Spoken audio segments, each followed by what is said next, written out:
3.86 కోట్ల అంచనాతోటి తారు రోడ్డు నిర్మాణానికి పంచాయతీరాజ్ ఇంజనీరింగ్ విభాగం ద్వారా పనులు చేయడానికి ఈ రోజున శంకుస్థాపన చేశాం.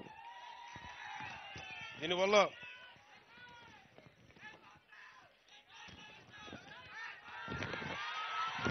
249 మంది లబ్ధి పొందుతారు. ఇందాక గ్రామస్తులందరితో మాట్లాడుతూ ఉన్నాను. నిజంగా యువత తలుచుకుంటే, గిరిజన యువత ముఖ్యంగా యువకులు మీరు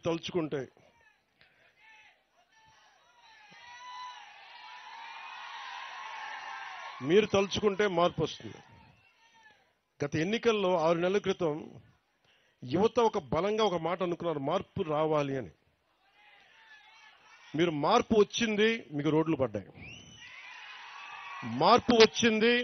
పంచాయతీ సర్పంచులకి విలువ లేని పరిస్థితుల్లో పంచాయతీ సర్పంచులు భుజాలు తలగరేసి మేము సర్పంచులను చెప్పుకునే స్థాయికి మేము పెట్టాం.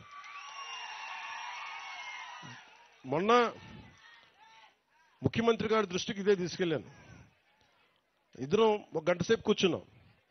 గంట సేపు కూర్చొని మాట్లాడింది, మేము కూర్చొని వేరే ఏం మాట్లాడాలి. నేను మాట్లాడిందల్లా గిరిజన ప్రజల స్థితిగతుల గురించే మాట్లాడాను.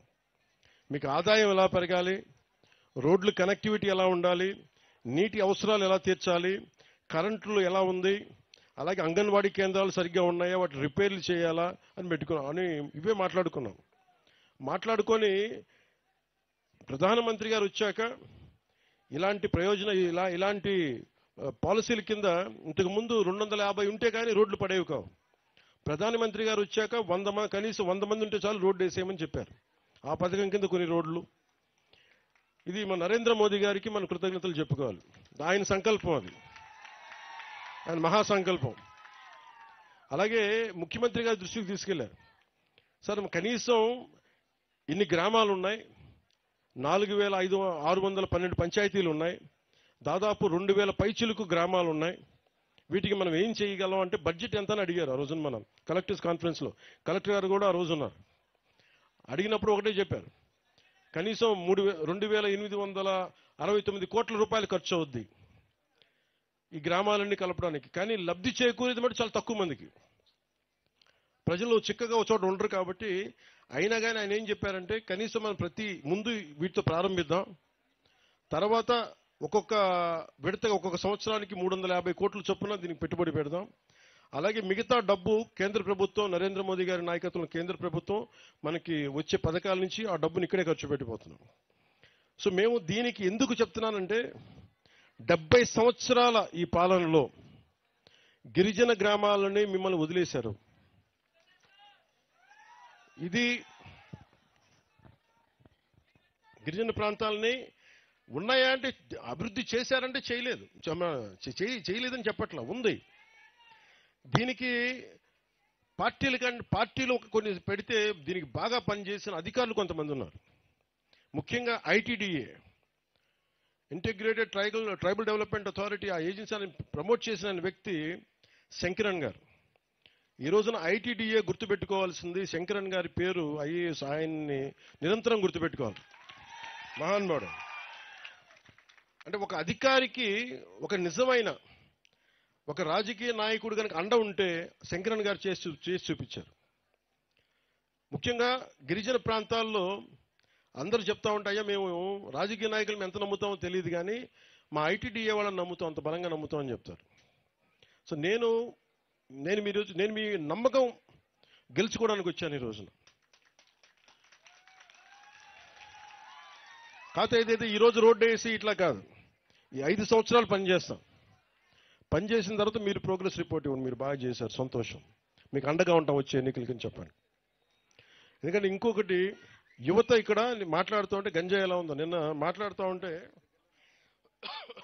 సాలూరు వైపు వెళ్తే ఇస్తారు.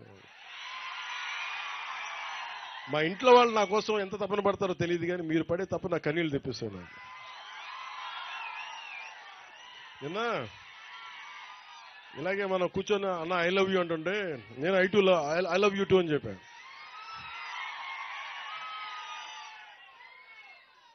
నిన్న పిల్లలు కూడా ఇన్నిసార్లు ఐ లవ్ యూ చెప్పలే, బాగున్నావా ఇలా తట్టేసి వెళ్ళిపోతా. మీరు ఐ లవ్ యూ అంటే మటుకు ఐ లవ్ యూ చెప్పాలనిపిస్తుంది, ఐ లవ్ యూ టూ అని చెప్పాలనిపిస్తుంది.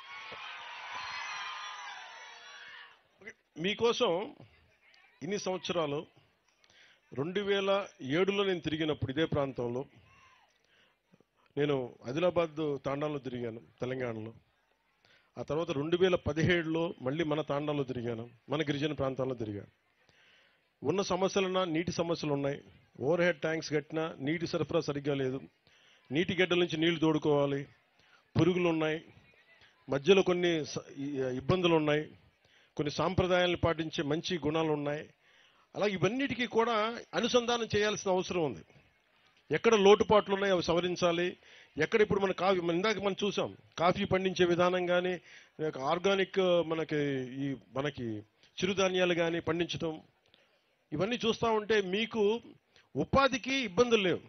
మీకోసం చేయాల్సిందల్లా ఒక శంకరన్ గారి లాగా ప్రతి అధికారి కనుక పనిచేస్తే నిజంగా మీకు నిజంగా చెప్తున్నాను, డబ్బులు నిజంగా ఇది చెప్పాలి, నేను మనసు పెట్టకపోతే ముఖ్యమంత్రి గారు కనుక మేమిద్దరం చర్చించుకోకపోతే ఈరోజు ఈ ప్రాజెక్ట్ రాదు. కానీ ఎందుకంటే మనసు పెట్టే నాయకులు మీకు కావాలి. ముఖ్యమంత్రిగా నారా చంద్రబాబు నాయుడు గారి దృష్టికి నేను ఏం తీసుకెళ్ళగలనంటే, నాకు ఫైనాన్స్ని ఎలా హ్యాండిల్ చేయాలో నాకు తెలియదు.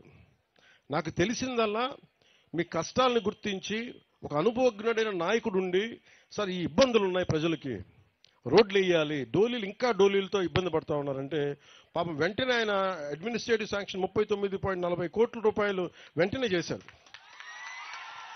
ఇక్కడున్న కూటమి నాయకులందరి తరపు నుంచి ప్రజల తరపు నుంచి గౌరవ ముఖ్యమంత్రి శ్రీ నారా చంద్రబాబు నాయుడు గారికి మనస్ఫూర్తిగా నా కృతజ్ఞతలు తెలియజేస్తా ఉన్నాను మనందరి తరపు నుంచి.